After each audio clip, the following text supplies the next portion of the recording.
नमस्कार दोस्तों। और कैसे हैं आप लोग।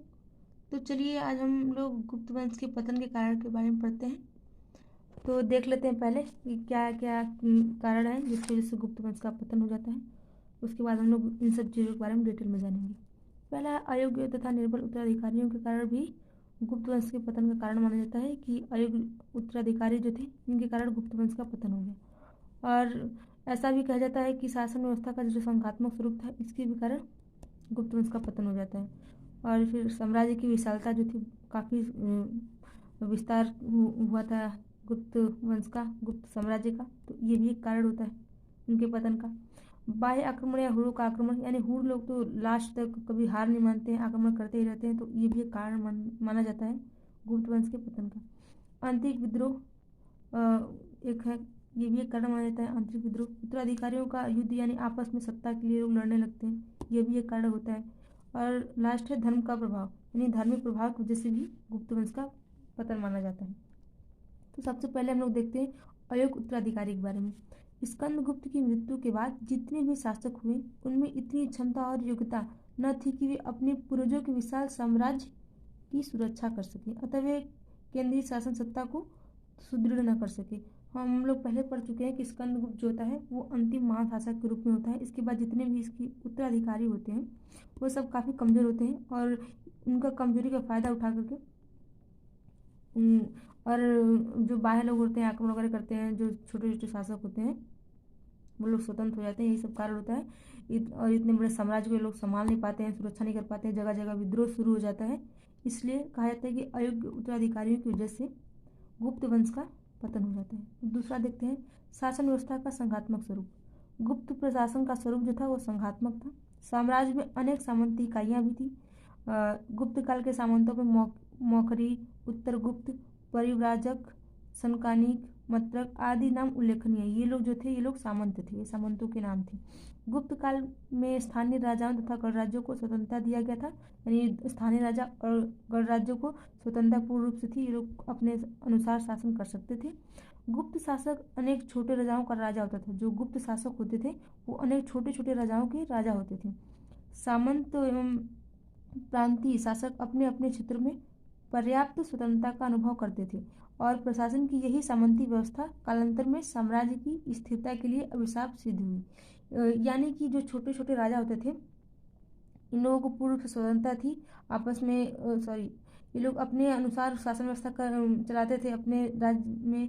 इसलिए कहा जाता है कि इन लोग को इतना छूट दिया गया था, यह भी एक अभिशाप मतलब सिद्ध होता है गुप्त शासकों के लिए और गुप्त वंश के लिए।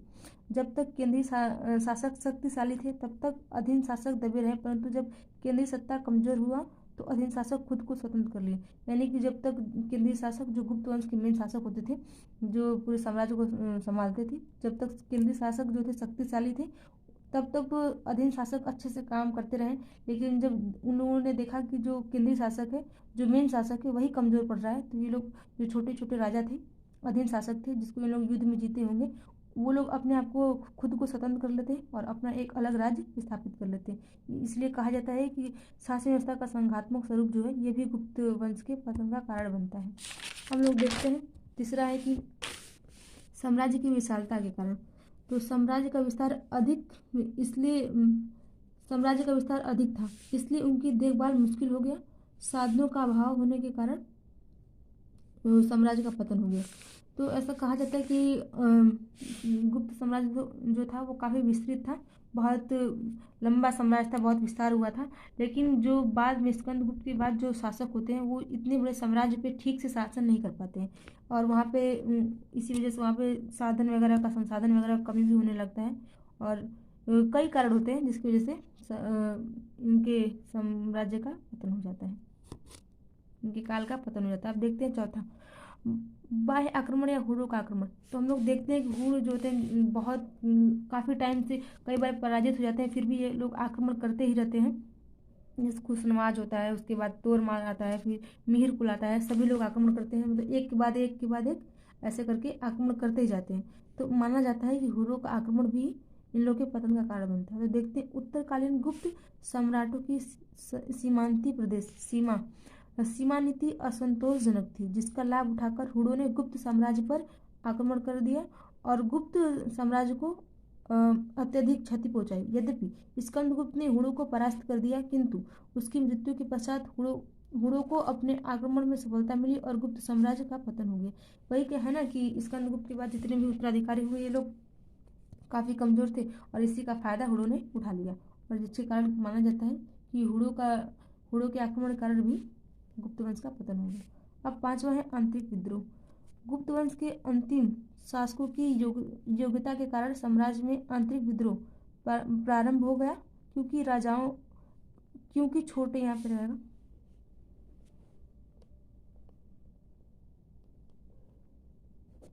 क्योंकि छोटे राजाओं को अन्य अधिकार प्राप्त थे।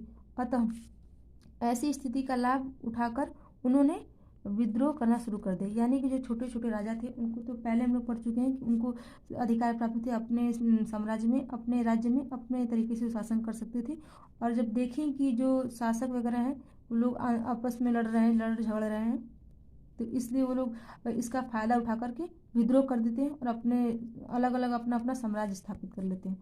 तो इसलिए भी कहा जाता है कि आंतरिक विद्रोह के कारण भी गुप्त वंश का पतन हो गया। और छठवां है उत्तराधिकारियों का युद्ध। यानी कि गुप्त काल में सम्राट पद के लिए कई बार गुप्त शासकों में संघर्ष हुआ और उनसे गुप्त शासकों को आंतरिक रूप से कमजोर कर दिया। यानी उसने गुप्त शासकों को आंतरिक रूप से कमजोर कर दिया। कहा जाता है कि जो गुप्त शासक थे वो लोग सत्ता के लिए आपस में लड़ते झगड़ते रहते थे। जो थोड़ा सा शक्तिशाली हो जाता था उसको सत्ता चाहने लगती थी कि वही सम्राट, हम ही सम्राट बनेंगे, ऐसी स्थिति थी। तो इसीलिए कहा जाता है कि उत्तराधिकारी आपस में लड़ झगड़ जाते थे सत्ता के लिए, वो भी एक कारण हो जाता है गुप्त वंश के पतन की। सातवां है धर्म का प्रभाव। गुप्त शासक ब्राह्मण धर्म के अनुयायी थे, वे सामरिक प्रवृत्ति के थे, किंतु उत्तर गुप्तकालीन शासक बौद्ध धर्म को मानने वाले थे। बौद्ध धर्म अहिंसा को बढ़ावा देने वाला है, इस कारण सामरिक प्रवृत्तियों के शासक कमजोर पड़ने लगे और उनका पतन हो जाता है। यानी कि कहा जाता है कि बौद्ध धर्म में आकर ये लोग बहुत ही सहिष्णु हो जाते हैं। जो लास्ट में अंतिम शासक होते हैं वो लोग बौद्ध धर्म को अपना लेते हैं, और बौद्ध धर्म में तो अहिंसा वगैरह को बढ़ावा दिया जाता है। तो इसलिए कहा जाता है कि ये धर्म का प्रभाव भी पड़ता है गुप्त शासकों पर, जिसके कारण गुप्त वंश का पतन हो जाता है। तो हम लोग देख लिए कि क्या क्या इनके कारण थे, गुप्त वंश के पतन के क्या क्या कारण थे। तो चलिए दोस्तों, इसके बाद हम लोग दो वीडियो और आएगा गुप्त वंश के बारे में, जिसमें इन लोग के प्रशासन और जो इन लोग की संस्कृति स्थिति थी उन सब चीज़ों के बारे में लोग पढ़ा जाएगा। तो चलिए दोस्तों, नेक्स्ट वीडियो में हम लोग पढ़ेंगे अब। धन्यवाद।